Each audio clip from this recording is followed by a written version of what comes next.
Kita mulai kajiannya. Alhamdulillahilladzi arsala rasulahu bil huda wa dinil haq liyudhhirahu ala dini kulli wa kafa billahi syahida.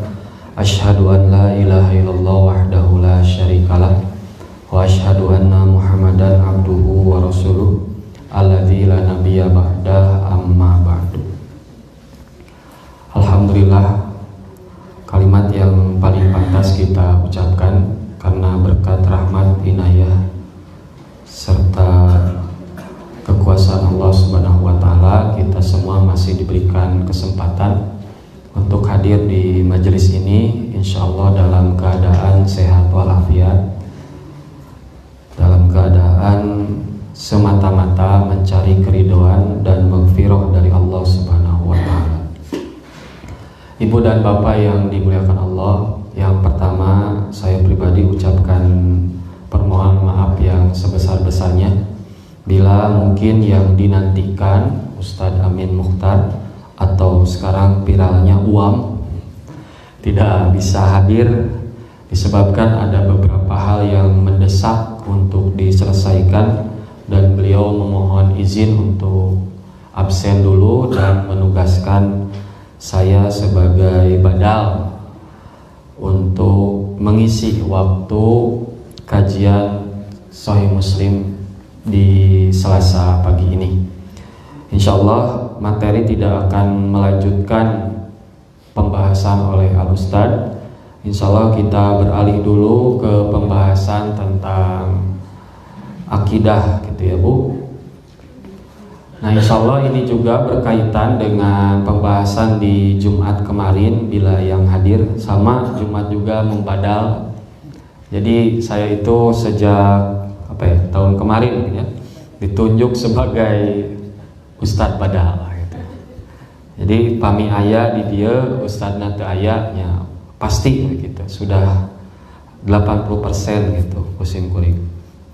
Nah, insyaallah materinya mengenai ibadah dan ini semua adaptasi mayoritasnya dari kitab Al-Hidayah karya Ustadz Aceng Zakaria.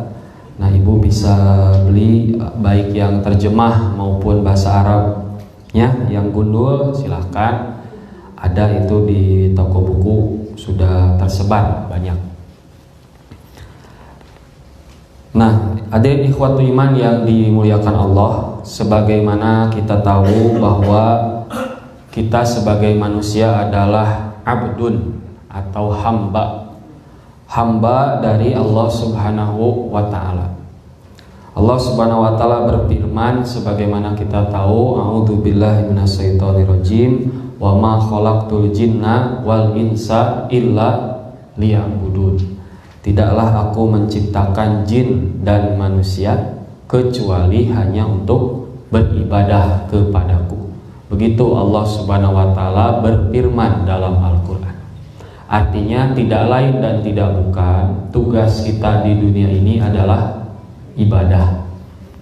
Mau apapun profesinya, dimanapun tinggalnya, kita sebagai manusia harus atau tugasnya beribadah. Dan tujuan atau dasarnya pun harus ibadah. Nah, maka ini menjadi hal yang mendasar bagi kehidupan kita. Ibu ka pasar kudu jadi ibadah.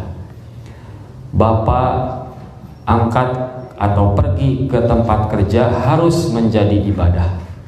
Nah, walaupun mungkin nanti tidak berkaitan langsung dalam hal kaifiatnya. Nah, para ulama banyak merumuskan tentang definisi ibadah. Nah, itu ada di halaman pertama di makalah. Di antaranya di situ dicantumkan ibadah adalah al-ibadatu, ibadah ialah at-taqarrubu ilallah, upaya mendekatkan diri kepada Allah. Biimtisali awamirihi, dengan melaksanakan perintah-perintahnya, wajtinabi nawahihi, dan menjauhi larangan-larangannya, wal amali bima adzina bihi asy-syari', dan mengamalkan apa-apa yang telah diizinkan oleh syariat atau pembuat syariat, yaitu Allah dan Rasulnya. Maka ibu dan bapak, dari definisi ini terkandung pengertian. 1. Ibadah itu taqarrub. Jadi ibadah itu media untuk mendekatkan diri kepada Allah. Jadi cara untuk mendekatkan diri kepada Allah adalah dengan ibadah. Yang kedua, bentuk ibadah itu ya adalah dengan melaksanakan apa yang diperintah oleh Allah dan menjauhi apa yang dilarang oleh Allah. Kemudian yang ketiga, semua perintah dan larangan itu diizinkan atau terdapat pada asy-syari'u, yaitu terdapat pada syariat yang dibuat oleh Allah dan Rasulnya. Nah, sekali lagi pelan-pelan. Jadi 1, ibadah itu adalah media untuk mendekatkan diri kepada Allah dengan bentuk menjalankan perintahnya dan menjauhi larangannya. Perintah dan larangan itu terdapat pada Al-Quran atau Al-Hadis, yaitu menurut Allah dan Rasulnya. Itu tentang definisi ibadah. Nah, maka para ulama membagi ibadah itu menjadi 2 bagian. 1 ibadah mahdho, 2 ibadah ghair mahdho. Ibadah mahdho adalah ibadah yang langsung berhubungan dengan Allah Subhanahu wa ta'ala. Artinya vertikal, langsung kepada Allah. Nah, dalam ibadah mahdho disyaratkan 2.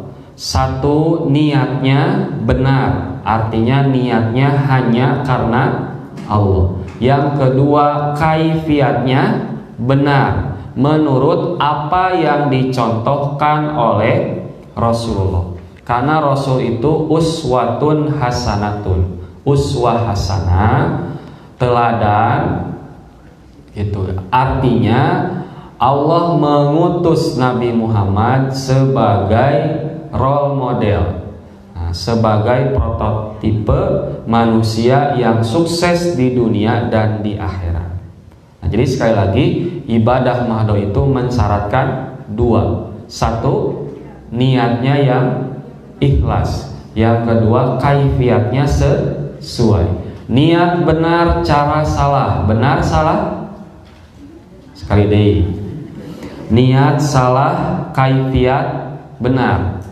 Salah, benar? Salah. Niat benar, kaifiat salah. Salah, benar? Salah. Berarti niatnya harus benar, kaifiatnya pun harus benar. Ibu niatnya karena Allah gitu, tetapi kaifiatnya salah. Contoh misalkan sholat subuh, niatnya karena Allah, tapi sholat subuhnya jadi 10 rakaat. Atau sholat tahajud jadi beribu-ribu rakaat. Nah, itu ya, karena mengharapkan sesuatu. Nah, artinya niat dan kaifiatnya harus benar. Sedangkan ibadah ghair mahdho adalah ibadah yang tidak berhubungan langsung, horizontal. Nah, artinya berhubungan dengan aspek sosial gitu, atau aktivitas sehari-hari. Contoh di sini disebutkan seperti bertani, berdagang, belajar, mengajar. Nah, bertani, berdagang, belajar, mengajar itu masuknya aspek ibadah ghair mahdho, karena tidak diatur oleh agama secara kaifiah. Sugan ibu menakan hadis Nabi yang mengajarkan bagaimana cara bertani? Tidak, ya. Bahkan Nabi pernah salah dalam menanam kurma. Sampai Nabi mengatakan, antum a'lamu bi umuri dunyakum. Kalian lebih tahu tentang urusan dunia kalian. Nah, tetapi bila ibadah ghair mahdoh ini atau aktivitas sehari-hari ini diniatkan karena Allah, didasari oleh niat baik, maka insya Allah kita akan mendapatkan pahala, gitu ya, mendapatkan pahala. Nah, itu secara singkatnya tentang pembagian ibadah. Ada ibadah mahdoh dan ada ibadah ghair mahdoh. Ibadah mahdoh adalah ibadah yang langsung kepada Allah, disyaratkan dua, niat yang benar dan kaifiat yang benar. Contohnya sholat, haji, puasa, saum, dan lain sebagainya. Sedangkan ibadah ghair mahdoh adalah ibadah yang tidak berhubungan langsung. Itu. Kemudian yang kedua, larangan berlebihan dalam ibadah. Nah, kan tadi ibadah dijelaskan bahwa ibadah itu at-taqarrub, upaya mendekatkan diri. Jadi walaupun seorang hamba ingin mendapatkan ridho Allah, ingin mendapatkan magfirah, ampunan, tetapi dia tidak bisa seenaknya itu membuat ibadah atau upacara dalam rangka mendekatkan Allah menurut pribadinya. Nah, maka harus berdasarkan apa yang dicontohkan oleh Nabi. Dan setiap ibadah yang dicontohkan oleh Nabi pun itu tidak boleh berlebihan. Tidak boleh berlebihan. Seperti kisah 3 sahabat yang kemarin, yang mana dia mendatangi istri-istri Nabi. Nah, mereka bertanya, bagaimana ibadahnya Nabi Muhammad SAW? Ibadah Nabi teh kumaha? Nabi begini dan begitu. Nah, maka 3 orang ini berkata, kalau kita dibandingkan Nabi, posisi kita di mana? Nabi itu ibadahnya luar biasa, dosanya juga diampuni yang lalu dan yang akan datang. Nah, maka 3 orang ini berinisiatif membuat satu ibadah untuk minimal menyamai Nabi. Yang satu, saya akan saum selama-lamanya, wisol, tidak akan berbuka, saum tuluy gitunya. Kemudian yang kedua, berencana untuk sholat malam, tahajud, witir, qiyamul lail, itu setiap malam tanpa tidur. Tipai mata acan aya lagu Roma Irama. Terus gitunya begadang untuk sholat. Kemudian yang terakhir, dia tidak mau menikahi perempuan, akan fokus ibadah. Nah, maka ketika Nabi mendengar rencana 3 orang ini, Nabi marah dan berkata kepada mereka, antum kultum kaza wa kaza, apakah kalian yang berkata begitu dan begini? Amma wallah, kata Nabi, maka demi Allah, ini ahsakum, itu sesungguhnya aku ini orang yang paling takut lillah, kepada Allah, wa atqakumlah, dan aku orang yang paling bertakwa kepada Allah, gitunya. Nabi sampai menegaskan seperti itu. Tetapi itu asumu wa aftiru, aku saum dan berbuka. Usolli wa arkudu, aku sholat dan aku tidur. Wa atazawajun nisa, dan aku pun menikahi perempuan, kata Nabi. mun bahasa urang mah nya aing oge gitu nya nupang solehna nupang sieuna ka Allah yang paling bertakwa tetap kalau saum berbuka, kalau malam tidur gitu, dan menikahi perempuan. Ini Anda gitu. Kenapa Anda berani-berani membuat satu ibadah baru? Padahal istilah aku masih hidup, kata Nabi istilah. Kalau kita lebih luaskan lagi. Nah maka kembali kepada ibadah, bahwa ibadah itu tidak boleh berlebihan. Bahkan di satu riwayat di Sahih Al-Bukhari hadis nomor 1968 diceritakan bahwa sahabat Salman Al-Farisi berkunjung kepada sahabatnya Abu Darda. Ketika berkunjung ditemukan atau disambut oleh istrinya Ummu Darda. Ayo Ummu Darda teh kucel gitu ya. Make mun urang nya make daster. Wah, sudah tidak tidak nampak gitu ya. Tidak ada herang-herangna gitu ya. Terus hinyai gitu ya. Gitu.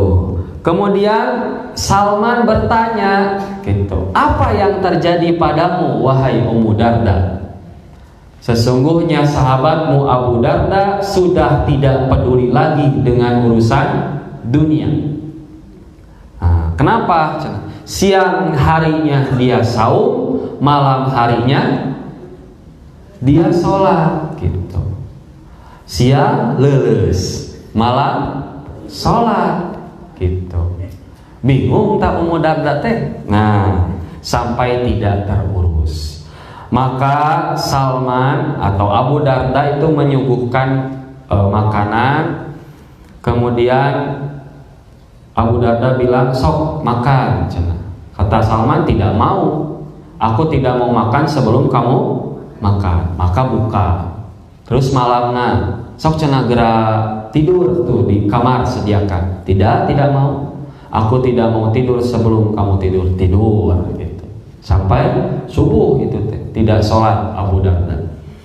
Nah maka Salman menegur Abu Darda, inna li rabbika alaika haqqan, sesungguhnya Allah mempunyai hak bagi dirimu, wali nafsika alaika haqqan, dan dirimu pun punya hak, dan yang terakhir wali ahlika alaika haqqan, dan keluargamu punya hak bagi dirimu. Fa'ati kulladzi haqqin haqqah, maka berilah setiap hak kepada orang yang berhak.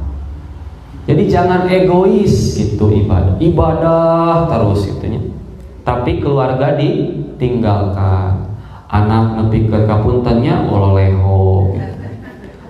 Istri daster we terus ripuh bukan itu. Tapi dia terus ibadah. Tidak seperti itu juga.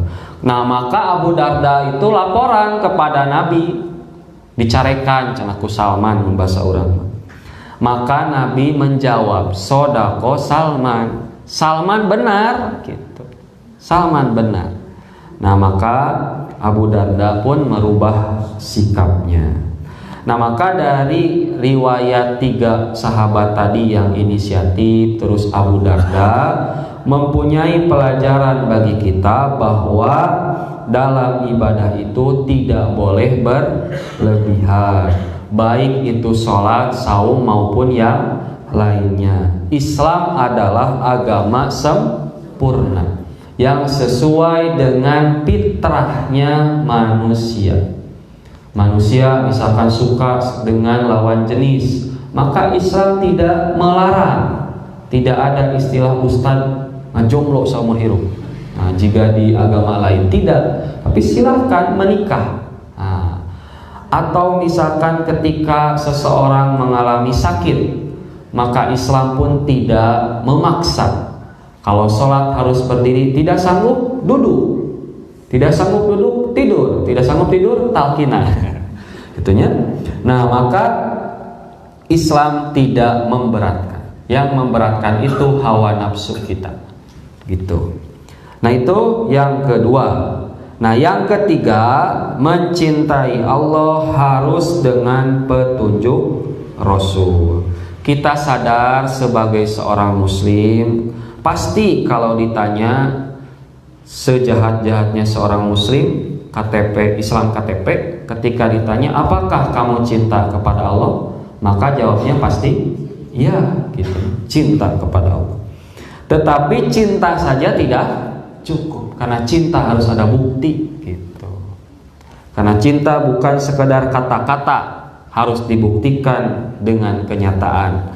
Nah, maka Allah Subhanahu wa taala memberikan panduan di dalam surah Ali Imran ayat 31. Qul, katakanlah olehmu Muhammad, in kuntum tuhibbunallah, jika kalian cinta kepada Allah, fattabi'uni, maka ikutilah aku Muhammad. Nah, ketika kalian mengikuti Nabi Muhammad gitu, yuhibbukumullah, maka Allah akan mencintai kalian. Selain itu, wa yaghfir lakum dzunubakum, dan Allah akan mengampuni dosa-dosa kalian. Wallahu ghafurur rahim. Pertanyaannya, bila seorang hamba dicintai kemudian diampuni dosanya, di mana tempat terakhirnya? Nah, pasti di tempat terbaik gitu. Syaratnya satu, mengikuti Rasulullah. Artinya orang yang cinta kepada Allah tetapi tidak mutabaah, tidak mengikuti Rasul, berarti cintanya bertepuk sebelah tangan gitu. Kenapa? Dia mendapatkan harapan palsu. Dia cinta kepada Allah, tetapi Allah tidak cinta kepada dirinya. Bila hamba sudah tidak dicintai oleh Allah, kamana pambalikanana? Ya pasti tidak kadinya deui gitu, ke tempat yang tidak disukai. Nah, maka cara mencintai Allah bukan dengan menabur bunga atau lain sebagainya, tetapi dengan mengikuti Nabi Muhammad SAW. Itu yang ketiga. Yang keempat, dalam ibadah karena sudah ditentukan itu bagaimana cara mendekati. Itu kan tadi ibadah itu upaya mendekatkan diri kepada Allah, dan ibadah mahdoh itu harus sesuai kaifiatnya. Kemudian cara mencintai Allah adalah mengikuti Rasulullah. Artinya apa yang kita lakukan berupa ibadah itu tidak boleh ditambah dan tidak boleh dikurangi, harus sesuai dengan apa yang dicontohkan oleh Rasulullah. Seseorang yang menambah, mengurangi, merekayasa aturan agama, di dalam istilah agama disebutnya bid'ah. Gitu. Bid'ah. Kadang suka sensitif ya kalau disebut bid'ah. Tapi tidak apa-apa, itu istilah agama. Seperti kafir gitu. Tong nyebut kafir cenah non muslim. Ya, non surga gitu. Dan lain sebagainya. Non janda berarti gadis itu, non janda. Terus menurut Imam As-Satibi dalam kitabnya Al-I'tisam, apa itu bid'ah? Al-bid'atu hiya ibaratun an tariqatin fid-dini. Bid'ah ialah ungkapan dari suatu perjalanan dalam agama, mukhtara'atin, yang dibuat-buat, tudohi asyariyata, yang menyerupai syariat, aturan agama, yuksodu bisuluki alaiha al-mubalaghatu. Nah, dimaksudkan atau maksud membuat-buat itu untuk menempuh atau dengan menempuh jalan itu gitu, untuk memantapkan at-bit ta'abbudi lillahi subhanahu wa ta'ala, untuk memantapkan pengabdian kepada Allah subhanahu wa ta'ala. Jadi kalau tidak melakukan pekerjaan itu asa teu ibadah gitu. Asa teu afdol gitu. Asa teu afdol. Nah, maka dari definisi itu tergantung 4 gitu ya unsur.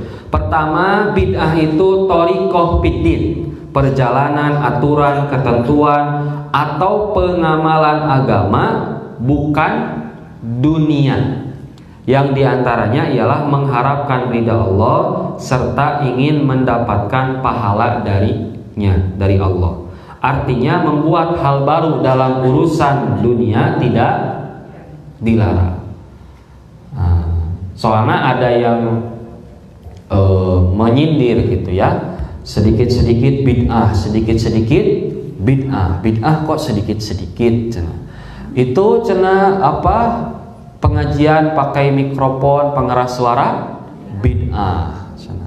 Naik motor pengawasan bid'ah. Da teu aya di zaman Nabi mah kana onta, kana kulit Bu, papah gitu nya. Nah, tidak ada cenah. Nah, beda. Bid'ah itu at-thariqah fiddin, jalan, cara, upaya dalam agama, bukan dunia. Kemudian yang kedua, bid'ah itu muhtaro'ah, yang diada-adakan. Tidak ada dalilnya, tidak ada contohnya. Ada dalilnya tapi dhaif, maka itu adalah bid'ah, tidak ada contohnya dari Nabi. Yang ketiga, tudohi asy-syariah, menyerupai aturan dan ketentuan agama. Contoh, barang siapa yang ziarah ke Cipatujah, nah, misalkan, maka sama dengan berhaji 1000 kali. Nah, misalkan kamari punten pun bapak teh ka Tasik pan ngiring aya nu nelpon pan pun bapak teh melak naon bibit engkol gitu nya sok diicalan aya nu mesen. Nah, padadang nuju di mana? Nuju ka Tasik. Oh, Ustaz nuju ziarah cenah kitu. Disangkana teh ka Tasik teh ziarah gitu. Duh, eta mah istighfar lagi. Gitu ya. Nah, seperti itu. Anggapan-anggapan seperti itu yuksodu bisuluki alaiha al-mubalagho, dimaksudkan dengan melakukan hal itu untuk memantapkan pengabdian kepada Allah. Jadi kalau tidak melakukan itu teh tidak afdol gitu. Justru cenah saya melakukan ini teh untuk mendekatkan diri kepada Allah gitu. Jadi secara perilaku bid'ah itu baik gitu, untuk memantapkan ibadah ngan jakal, tidak ada contoh. Awalnya mah baik gitu. Nah cenah ada puntennya ieu mah muludan teh cenah alus cenah gitu. Ngabagikeun nasi kuning gitu, berkat gitu dan lain sebagainya. Itu teh bagus. Iya bagus, cuman tidak ada contohnya. Kalau mau bagikan makanan mah jangan di momen itu gitu. Itu kan simpel saja. Bagikan ya bagikan, jangan bawa-bawa agama. Dalam arti agama secara khusus. Begitu. Maka apa bedanya bid'ah dengan haram? Bid'ah itu haram, tetapi tidak semua haram itu bid'ah. Letak perbedaannya, kalau haram itu jelas dilarang agama. Ada dalilnya, contoh misalkan daging babi haram, ada dalilnya. Bukan karena ada cacing pitanya, tapi karena ada dalilnya. Nah, maka seseorang yang melakukan haram gitu, maka ia sadar bahwa itu haram, melanggar agama gitu. Tetapi orang yang melakukan bid'ah gitu, kadang dia tidak merasa melakukan kesalahan karena dia menyangka bahwa ini adalah amalan yang baik, bahkan merasa afdol dengan melakukan ibadah atau bid'ah tersebut. Yang kelima, gitu ya. Bid'ah itu senjata ampuhnya setan. Sejahat-jahatnya orang yang mencuri, mungkin saja ia bertaubat di kemudian hari. Menyesali perbuatannya dan berusaha memperbaiki dirinya, karena ia sadar perbuatan itu salah. Sementara orang yang berbuat bid'ah tidak akan bertaubat selama ia meyakini perbuatan tersebut adalah baik gitu. Makanya punten dakwah Quran Sunnah di berbagai daerah sering ditolak. Karena kenapa? Bid'ah itu sudah mendarah daging gitu. Bahkan sudah dianggap proyek bisnis. Tuh, komo enak pun tanya. Di desa Singkuring ada 5 calon. Alhamdulillah ada ikhwan 2 calon. Ngan anu 3 teh gitu nya. Nu 3 ini teh ingin menghapuskan percis sana gitu. Di desa Margamukti. Nah, Singkuring desa Margamukti.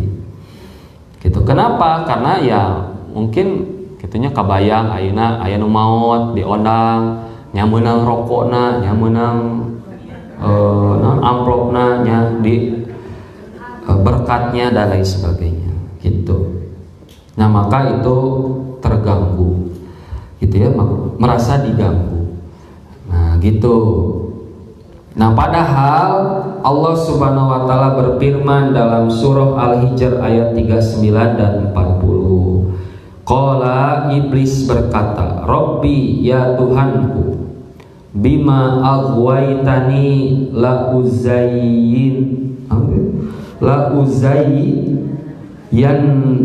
uzayyinanna lahum fil ardi wala ughwayannahum ajmain. Ya Tuhanku, oleh sebab aku telah memutuskan bahwa aku sesat, pasti aku akan menjadikan mereka memandang baik perbuatan maksiat di muka bumi, dan pasti aku akan menyesatkan mereka semua illa ibadaka minhum al-mukhlasin, kecuali hamba-hamba Engkau yang mukhlis di antara mereka.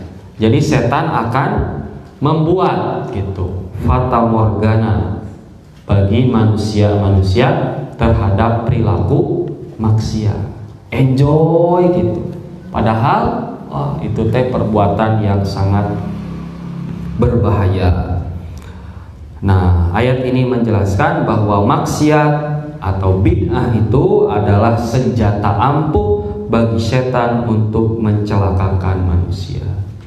Kemudian pembahasan yang terakhir, kenapa bid'ah itu begitu berbahaya, begitu bahkan menjadi concern, menjadi fokus organisasi Persatuan Islam, dikenal sebagai pemberantas TBC, tahayul, bid'ah dan curopat gitu ya, khurafat gitu. Kenapa bid'ah itu begitu berbahaya?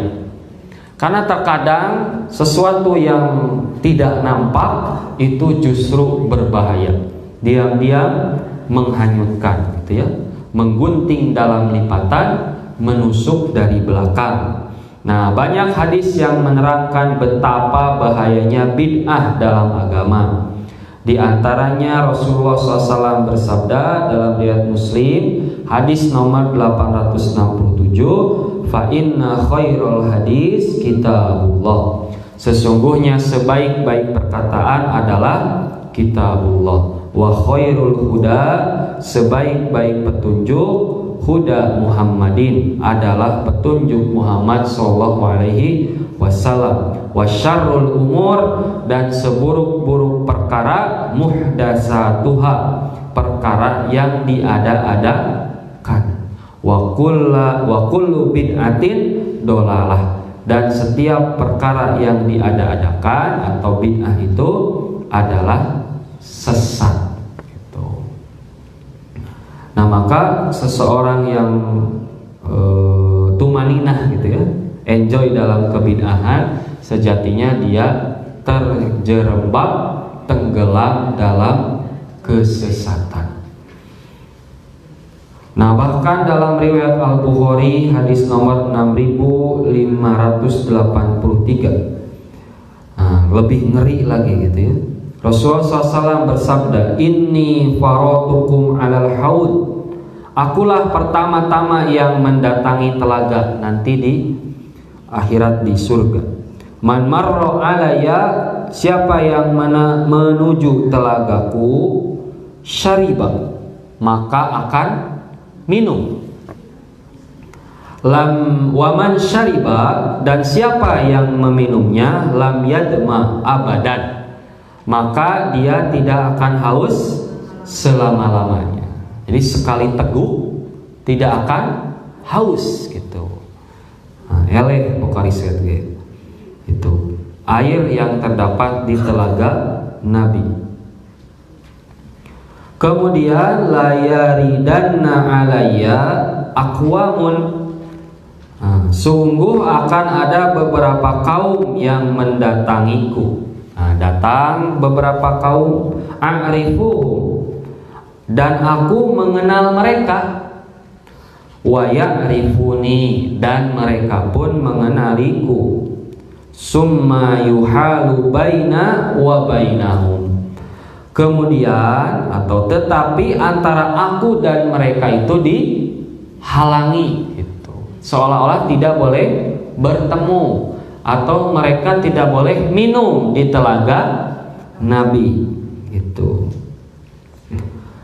Fa'aqulu, maka aku pun berkata, kata Nabi, innahum minni, sesungguhnya mereka adalah golonganku atau bagian dariku. Fayuqalu, maka dikatakan kepada Nabi, innaka la tadri ma ahdasu ba'dak, sungguh wahai Muhammad, engkau tidak tahu apa yang mereka lakukan sepeninggalmu. Apa yang mereka lakukan itu, yaitu mereka menambah-nambah agama. Fa'aqulu, maka aku berkata, suhkon, pergi itu, liman ghayyara ba'di, bagi orang yang merubah gitu, mengubah agama sepeninggalku. Hus ini kan itu gitu, membahas orang tidak boleh meminum telaga Nabi, padahal waktu itu sedang sangat kehausan, tapi oleh Nabi diusir dari telaga. Nah, maka hadis-hadis ini menjadi penjelas bahwa betapa bahayanya bid'ah itu dalam aspek ibadah kita. Itu ya Bu. Nah, maka dari pembahasan hari ini dapat kita simpulkan, yang pertama, ibadah itu adalah upaya untuk mendekatkan diri kepada Allah dengan menjalankan segala perintahnya dan menjauhi segala larangannya. Perintah dan larangan itu tentu tidak dibuat oleh kita sendiri, tapi apa yang ditetapkan oleh Allah dan Rasul-Nya. Nah, upaya dalam mendekatkan diri itu disebut ibadah.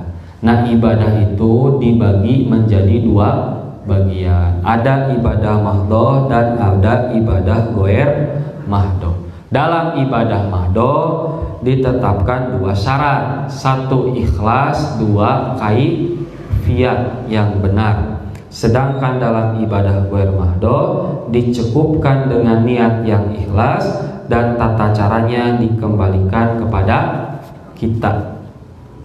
Nah, yang kedua, dalam ibadah mahdoh tidak cukup asal niat baik atau ikhlas, karena niat baik cara salah adalah salah atau bid'ah. Tiga, dalam beribadah tidak boleh berlebihan, Yang keempat, mencintai Allah harus dengan muttaba'ah kepada Rasulullah. Tanpa itu maka tidak akan mendapatkan cinta dan ridho Allah Subhanahu wa ta'ala. Yang kelima, jauhilah perbuatan bid'ah karena itu bahaya dan memperdayakan. Yang keenam, perbuatan bid'ah adalah senjata ampuh bagi syaitan. Yang terakhir, perbuatan bid'ah itu haram, tapi tidak semua yang haram itu bid'ah. Nah, demikianlah prinsip dasar dalam ibadah di dalam agama kita. Maka mengukur apakah sesuatu itu ibadah atau bukan, maka hendaklah diukur dengan prinsip-prinsip yang sudah dijelaskan tadi. Dari mana kita suatu pekerjaan itu ibadah atau bukan, sunnah atau bid'ah, maka tidak lain dan tidak bukan, jalannya adalah dengan ilmu. Maka ibu dan bapak yang hadir di sini adalah upaya agar ibadah kita selamat. Setiap hari mencari ilmu agar ibadah kita tidak sia-sia. Maka semoga segala ikhtiar itu dicatat di sisi Allah sebagai amalan sholihat. Mungkin itu saja yang bisa disampaikan. Alhamdulillah tepat waktu. Sebelum ditutup, ada beberapa hal yang mesti disampaikan. Yang pertama, saya pribadi minta doa kepada ibu dan bapak pada hari Ahad kemarin dan sekarang pun masih berlangsung. Musibah yang terjadi di Pangalengan, yaitu angin puting beliung ya Bu. Bahkan masjid kami, Masjid Nurul Rusko, Ibu Iis pernah ke sana ya, pernah. Itu sampai si kanopinya itu terbang. Terus pun bapak teh kan malah kacang nol. Wah, terus berantakan gitu. Dan apalagi di daerah-daerah yang bangunannya sedikit, itu pohon sampai bertumbang gitu ya, berterbangan dan lain sebagainya. Dan sekarang pun listrik masih padam dan PDAM belum mengalir lagi gitu ya. Semoga ikhwatul iman yang tertimpa musibahnya menjadi penggugur dosa dan sabarnya menjadi pahala. Itu yang pertama. Kemudian yang kedua, saya mohon izin juga doa dari 4 santri yang diutus oleh Ustadz Amin mengajar di Ciamis. Kebetulan dan wayahna bedanya, hanya saya yang dipilih oleh pihak pesantren untuk membimbing PLKJ di Subang. Insya Allah berangkat hari Kamis selama 2 minggu. Jadi selama weekday gitu ya, Senin sampai Kamis itu di Subang menemani anak-anak praktek dakwah, dan Sabtu Ahadnya di Ciamis mengajar. Jadi boh pilih panginten 2 mingguan ieu teu ninggal simkuring itu sanes pundung gitu ya, tapi dalam raga tugas gitu ya. Semoga ibu dan bapak sehat semua. Saya pribadi juga sehat karena harus sehat gitu ya. Itu saja yang mungkin yang bisa disampaikan. Sekali lagi terima kasih dan mohon maaf atas segala kekurangan. Semoga ada guna dan manfaatnya. Aku qouli hadza wa astaghfirullahi wa lakum. Wassalamualaikum warahmatullahi wabarakatuh.